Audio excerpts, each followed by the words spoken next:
नमस्कार, खबरों की खबर में आपका स्वागत है। 5 दिन हो गए हैं और आतंकवादी विकास दुबे, उनके बारे में कोई जानकारी नहीं है। आज 5वां दिन हो गया है। इन 5 दिनों में क्या क्या हुआ वो तो हमने आपको 4 दिन के बारे में कल बताया। आज पूरे दिन क्या हुआ है आइए उसके बारे में बताएं आपको जल्दी से। 5 दिन बाद भी कोई ठोस खबर नहीं है विकास दुबे इनके बारे में कि ये कहां हैं, किधर हैं, क्या कर रहे हैं। मंगलवार को बिजनौर में होने की खबर जरूर मिली थी। अब ये बिजनौर कहां है? कानपुर के हैं ये, और बिजनौर है वेस्टर्न यूपी में, यानी कि दिल्ली के पास। वहां खबर हुई इनके होने की। सड़कों पर इंसास राइफल के साथ पुलिस दिख गई, सिर्फ इस अफवाह पर कि वहां हो सकते हैं। सड़क के किनारे पुलिस वाले राइफल लेकर के खड़े हुए थे। अब एक इस किस्म का अपराधी सड़क से तो आएगा नहीं। बहरहाल ये अफवाह ही निकली बात। बाद में बिजनौर में एक खबर फैली कि यह खबर गलत है, यह सही नहीं है। छुपने की वजह को लेकर तमाम वजहें हैं कि कहां कहां हैं, तमाम अफवाहें उड़ रही हैं कि वो कौन सी जगह पर छुपे हुए हैं। आइए आपको उनके बारे में बताएं कि जो अफवाहें उनके बारे में चल रही हैं। एक है कि वो नेपाल के रास्ते देश ही छोड़ करके भाग गए हैं। एक खबर यह उड़ी साहब कि उनकी एक एसयूवी मिली है प्रदेश के बॉर्डर के पास, यानी कि वो किसी और प्रदेश में चले गए हैं, या तो बिहार चले गए या एमपी चले गए, कहीं और बॉर्डर पार करके निकल गए हैं। आज उनकी दिल्ली में होने की भी खबर थी, लेकिन ये सब अफवाहें हैं, अभी इसकी कोई पुष्टि नहीं हुई है आधिकारिक रूप से। दिल्ली में होने की कोई ठोस जानकारी नहीं है। यूपी पुलिस की कुछ टीमें दिल्ली में पहले से ही मौजूद हैं। इस टिप ऑफ उनको सीधे नहीं मिला है, इसीलिए हम बार बार इन बातों को अफवाहें कह रहे हैं और आपको अलग अलग चीजें बता रहे हैं हम, जो थ्योरी फ्लोट कर रही हैं कि वो दिल्ली में आकर के कहीं सरेंडर ना कर दें। इन सब चीजों को लेकर के पुलिस पूरी तरीके से तैनात है। आइए अब आपको बताते हैं कि एक ऐसी चीज जिसकी एनडीटीवी उस चिट्ठी की आधिकारिक पुष्टि नहीं कर सकता, क्योंकि पुलिस ने मानने से अभी इनकार किया है कि यह चिट्ठी है भी या नहीं। एक चिट्ठी ऐसी आई है देवेंद्र मिश्र, जो कि अब इस पूरे प्रकरण में जब वो 8 पुलिसकर्मी उनको मौत के घाट उतारा गया, उसमें देवेंद्र मिश्र भी शहीद हुए। उनकी एक चिट्ठी से एक घमासान मच गया है। क्या लिखा उन्होंने चिट्ठी में आइए आपको बताते हैं। मृत सीओ सर्कल ऑफिसर देवेंद्र मिश्र की एक चिट्ठी इंटरनेट पर वायरल हो गई है। उस चिट्ठी के हिसाब से सीओ ने कानपुर के एसएसपी को यह चिट्ठी लिखी थी, जो वायरल चिट्ठी है। चौबेपुर थाना अध्यक्ष विनय तिवारी पर कार्रवाई को लिखा कि कार्रवाई उनके खिलाफ हो, इसके बारे में लिखा गया था। यह चौबेपुर वही थाना है जो कि उस एरिया में आता है जहां पर यह आतंकवादी विकास दुबे रहता है, वो वाला एरिया है। विनय तिवारी और विकास दुबे की मिली भगत का जिक्र किया है इस चिट्ठी ने। यह बहुत ही गंभीर आरोप हैं जो कि इस चिट्ठी में लगे हुए हैं। कहने पर भी थानाध्यक्ष ने कार्रवाई नहीं की, ऐसा इस चिट्ठी में देवेंद्र मिश्रा कहते हुए पाए जाते हैं। कार्रवाई की जगह धारा 386 को हटाया गया। यह भी लिखा कि विनय तिवारी नहीं सुधरे तो गंभीर नतीजे संभव। अब आप सोच लीजिए, इस चिट्ठी में लिखा हुआ है कि अगर यह नहीं सुधरे तो बहुत अनर्थ हो सकता है। अगर टाइमली इस चिट्ठी पे एक्शन ले लिया गया होता तो क्या यह हादसा रोका जा सकता था? यह एक बड़ा महत्वपूर्ण सवाल है। यूपी पुलिस का वर्जन भी आपको बता देते हैं कि वो क्या बोलते हैं। यूपी पुलिस का यह कहना है कि रिकॉर्ड में ऐसी कोई चिट्ठी नहीं मिली है। अभी जो प्रथम दृष्टया हुआ है उनका इन्वेस्टिगेशन, विवेचना में यह पाया गया है कि अभी ऐसी कोई चिट्ठी रिकॉर्ड में नहीं है उनके पास। अब इस पर तरह तरह के तर्क निकाले जा रहे हैं। तर्क यह है कि अब आप पुलिस से कह रहे हैं कि वो खुद ही अपने रिकॉर्ड में यह कबूल करें कि कुछ गड़बड़ थी, उनको ये बात टिप ऑफ मिला था, उनको एक चिट्ठी लिखी गई थी कि रुक के रहिए, बच के संभल के रहिए, वरना बहुत ही खराब परिणाम हो सकते हैं। ये कैसे मान ले पुलिस? ये भी आरोप लग रहे हैं पुलिस पे। तो सबसे बड़ा सवाल ये है कि कहां चली गई मृत सीओ देवेंद्र मिश्र की ये चिट्ठी, जिसमें वो साफ साफ ये बता रहे हैं कि अगर नहीं सुधरे एसएचओ तो बहुत ही घातक परिणाम हो सकते हैं। लखनऊ रेंज की आईजी लक्ष्मी सिंह को इस पूरे मामले की जांच सौंपी गई है। अभी जांच चल ही रही है, पूरी तरीके से जांच कंप्लीट नहीं हुई है, लेकिन जो शुरुआती बयान आए हैं यूपी पुलिस के, उसके आधार पर मैं आपको बता रहा हूं। उनका यह कहना है कि ऐसी कोई चिट्ठी अभी तक रिकॉर्ड्स में उनको नहीं मिली है। अब आइए आपको बताते हैं कि रिकवरी क्या क्या हुई। तो सबसे पहले तो 6 जुलाई आपको बता दिया जाए, आतंकवादी विकास दुबे के घर में यह बरामदगी हुई है। 2 किलो हाई क्वालिटी विस्फोटक, 2 किलो हाई क्वालिटी विस्फोटक उनके घर से मिले हैं। 15 क्रूड बम उनके घर से मिले हैं। ये सब बरामदगी कल हुई थी। 6 देसी तमंचे मिले हैं और 25 कारतूस मिले हैं उनके घर से। अब बताते हैं आज क्या बरामदगी हुई। 7 जुलाई को 4 शक्तिशाली देसी बम मिले हैं। और ये वो आदमी है जो कि अलग अलग इंटरव्यू में 2017 में इधर उधर कहता था कि मैंने तो कुछ किया ही नहीं, मैं तो एकदम सीधा साधा हूं। बम बनाने में इस्तेमाल होने वाली कीलें भी मिली हैं। क्या कर रही थी ये सब चीजें इनके घर में, अगर ये इतने मासूम हैं तो?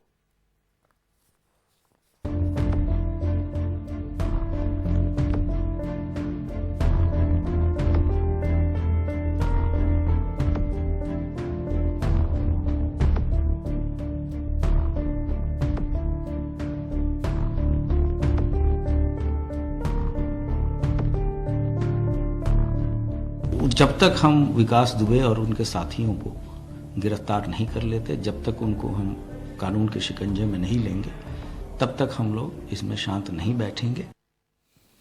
तो कानून के शिकंजे में कब आएगा ये आतंकवादी?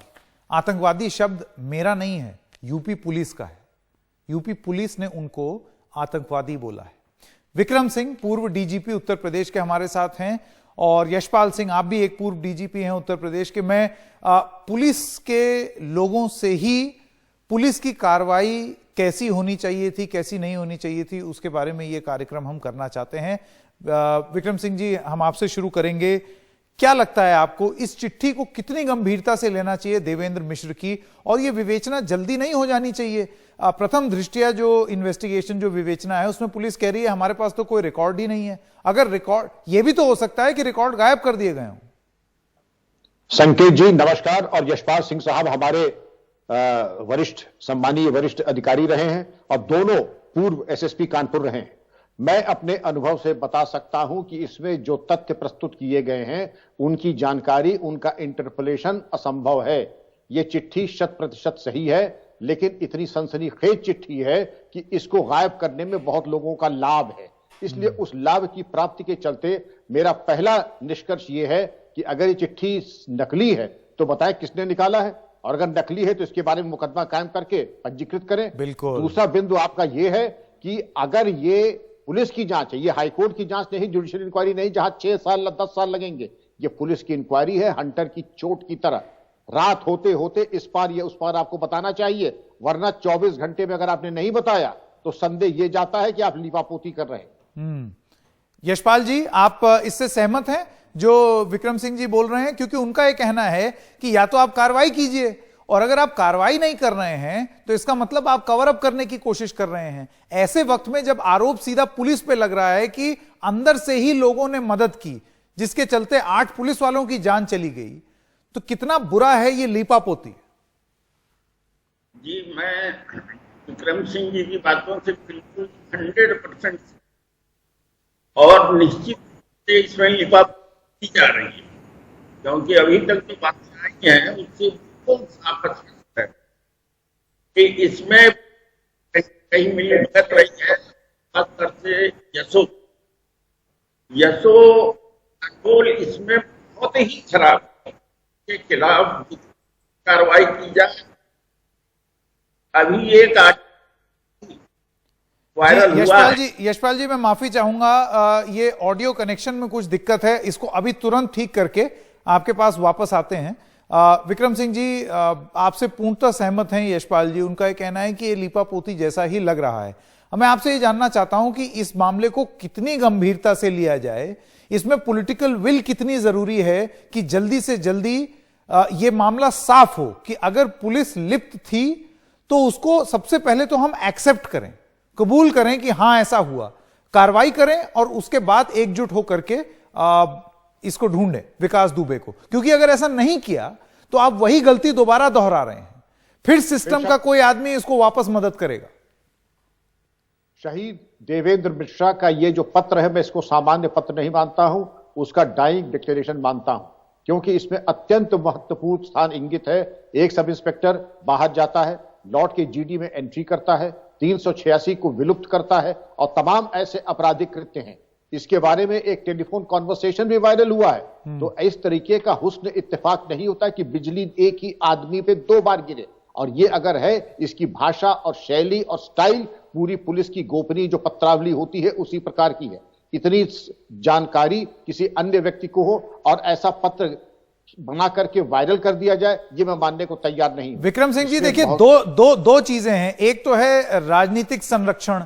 अब ये तो मैं मान ही नहीं सकता कि अगर कोई ये बोले कि इनके ऊपर राजनीतिक छत्रोछाया नहीं थी। सन 91 से लेकर 2020 में कितने शासनकाल ये मायावती के, कितने बसपा के, कितने सपा के और कितने भाजपा के, सारे ही झेल गए। तो जाहिर सी बात है कि सारे प्रशासन में, सारी सरकारों में कहीं ना कहीं ये यूटिलाइज किए जा रहे थे, जिस चक्कर में ये बचते चले गए।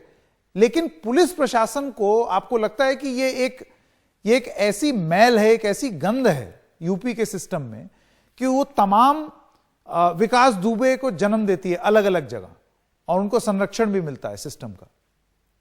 संकेत जी, खादी, खाकी और अपराधी का ये जो मिश्रण है, ये भस्मासुर पैदा हुआ, ये विकास दुबे उसका सबसे नग्न स्वरूप है। और ऐसा एक विकास दुबे नहीं, हर पंचायत और ब्लॉक में अब आपको ऐसे मिलने लगेंगे, क्योंकि ये कैंसर दूर तक जा चुका है। बिना राजनीति के इस तरीके के टुच्चे अपराधियों के टुकड़े फेंके हुए न राजनीति हो सकती है, न राजनीति आज हो रही है। वो जमाने चले गए जब केंद्रीय मंत्री उनमें से होते थे लाल बहादुर शास्त्री जैसे, कि जब इस्तीफा दिया तो अगले दिन घर में दाल बनने बंद कर दी, क्योंकि उनके पास इतने संसाधन नहीं थे कि दाल और सब्जी दोनों खा सकें। आज जिस तरीके की ओछी राजनीति है, वो एक सड़ी गली पुलिस व्यवस्था पर निर्भर करती है। इस तरीके के आपराधिक और माफिया अपराधियों की बलबूते पे चलती है। तो ये तो बिल्कुल आपने सही कहा कि इस तरीके के विकास दुबे ही प्राण, ऊर्जा और ऑक्सीजन फूंकते हैं आज की राजनीति में। और ऐसा राजनीतिक दल ढूंढना मुश्किल है जिसके वो इसने टुकड़े न फेंके हो। बिल्कुल। और सारे लोग घुमा फिरा के आज कांग्रेस पार्टी जो है वो बड़े चटकारे ले लेकर इस बात का जिक्र कर रही है कि यूपी में देखिए कैसा गुंडा राज है। आप थोड़ा सा इतिहास टटोलेंगे तो लोग बोलेंगे बहुत सारे उस जमाने से कांग्रेस के मुख्यमंत्रियों ने ही क्रिमिनल्स को संरक्षण देना शुरू किया, जिसको आगे और पॉलिटिकल पार्टीज आगे ले जाती चली गई। यशपाल जी, अब मैं आपके पास आना चाहता हूं, इसको जल्दी से जल्दी पकड़ना कितना जरूरी है और पुलिस बल क्या कार्रवाई करे, किस किस्म का कोऑर्डिनेशन हो और फोर्सेस से भी कैसा कोऑर्डिनेशन हो, क्योंकि जितना ज्यादा समय बीतेगा उतना ज्यादा इसको ढूंढना मुश्किल होगा। यशपाल सिंह जी। जी हाँ, ये एक अच्छा खासा अपराधी है, आतंकवादी भी कहा गया है। ये इसके ऊपर 60 मुकदमे हैं। ये अपराध कर चुका है, जा चुका है, जी जाता है, ये कोर्ट अटेंड कर चुका है, ये हर चीज जानता है। तो इसलिए ये अपने को बचाने का पूरा प्रयास कर रहा है। लेकिन पुलिस इस संबंध में पूरा प्रयास कर रही है और जैसे ही कोई लिंक कहीं से बैठेगा इसको गिरफ्तार करेगी, निश्चित रूप से करेगी, पूरा प्रयास कर रही है। मैं यशपाल जी आपसे ये पूछना चाहता हूं कि आपने देखा किस तरीके से पुलिस प्रशासन उत्तर प्रदेश में तैयार ही नहीं है। जरा सी अफवाह उड़ी कि वो बिजनौर में पहुंच गया और इंसास राइफल लेकर के सड़क पे उतर गई पुलिस। मतलब क्या सोच रही थी पुलिस, हाईवे पकड़ के आएगा ये? अब ये एसपी बिजनौर ने क्या किया, किस समझ से किया, उसकी अपनी गलती हो सकती है। लेकिन पुलिस ऐसे अपराधियों को सामान्यतः बहुत सटीक सूचना के आधार पर ही पकड़ती है और प्रयास यही किया जा रहा है कि इसको किसी तरह से ट्रेस आउट करके सटीक सूचना ली जाए। हम आपसे ये अनुरोध करेंगे कि आप पुलिस पे ही चर्चा कर रहे हैं, जरा इसके जुडिशियल पॉइंट भी देखिए कि इस व्यक्ति ने थाने के अंदर स्टेट मिनिस्टर रैंक के एक व्यक्ति की हत्या की थाने के अंदर और इसको कुछ नहीं हुआ। 31 मुकदमे इसके ऊपर चल रहे हैं। इसके ऊपर इसके बाद भी सभी में जमानत पे। भाई आखिर जमानत की भी तो एक सीमा होनी चाहिए। बिल्कुल। कितने केसेस में जमानत मिलेगी? 31 केसेस में जमानत मिली हुई है। मतलब जुडिशरी का कोई सहयोग संभवतः पुलिस को नहीं मिलता है। आपने अभी कहा कि राजनीतिक व्यक्तियों का संरक्षण अलग से मिला हुआ है, अब उसमें पुलिस भी शामिल हो गई है। तो ऐसे में ऐसा आतंकवादी के कहा जाए या ऐसा अपराधी कहा जाए पैदा ही होना है। अब पुलिस किस तरह से इसको नियंत्रित कर रही है वो तो पुलिस ही जानती है। ये बड़ा दुर्भाग्य है कि एक नालायक यशो इस पूरी कड़ी में जुड़ा और जिसकी वजह से इतनी भयंकर घटना हुई है जो हमको तो अपने 40 साल के कैरियर में ऐसी कोई बड़ी घटना नहीं मिली थी। बिल्कुल। इसमें एक साथ इतनी बेरहमी से 8 पुलिसकर्मी मारे जाएं और जिसमें सीओ प्रमोटेड अफसर है, नीचे रैंक से प्रमोट हुआ, हाईली सीरियस आदमी होगा। अगर उसने कोई चिट्ठी एसएसपी को लिखी तो बहुत सोच समझ के लिखी होगी। बिल्कुल। ऐसे नहीं और उसको एक्सेप्ट भी ना करना, ये कितनी बुरी बात है, या उसमें अगर लीपापोती हो रही है तो ये कितनी खतरनाक बात है। शायद आज उत्तर प्रदेश पुलिस के जो मौजूदा डीजीपी हैं उनको ये पूर्व डीजीपीओं की ये बात सुननी चाहिए कि लीपापोती मत कीजिए, अच्छे से विवेचना कीजिए। और ये बोलना कि हमारे रिकॉर्ड में नहीं है, इससे बुरा और कुछ नहीं हो सकता देवेंद्र मिश्र का, उनके लिए और पूरे प्रदेश में। ये हम लोगों को फेल कर रहे हैं अगर हम एक्सेप्ट नहीं करते हैं। डीजीपी विक्रम सिंह और यशपाल सिंह जी, आप दोनों का बहुत बहुत धन्यवाद इस डिबेट में भाग लेने के लिए।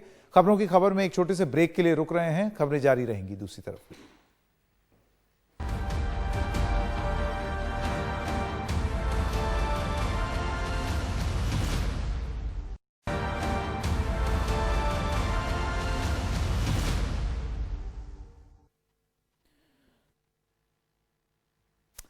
तो कानपुर के चौबेपुर थाना क्षेत्र के बिकरू गांव में वही होता था जो विकास चाहता था। ये जानकारी तो आप लोगों के पास है ही। उसकी मर्जी के बिना गांव में पत्ता भी नहीं खड़कता था। विकास से जुड़ा एक वीडियो सामने आया है जिसमें वो पंचायत में मौजूद लोगों को धमका रहे हैं। पुराना वीडियो है 2019 का, देखिए।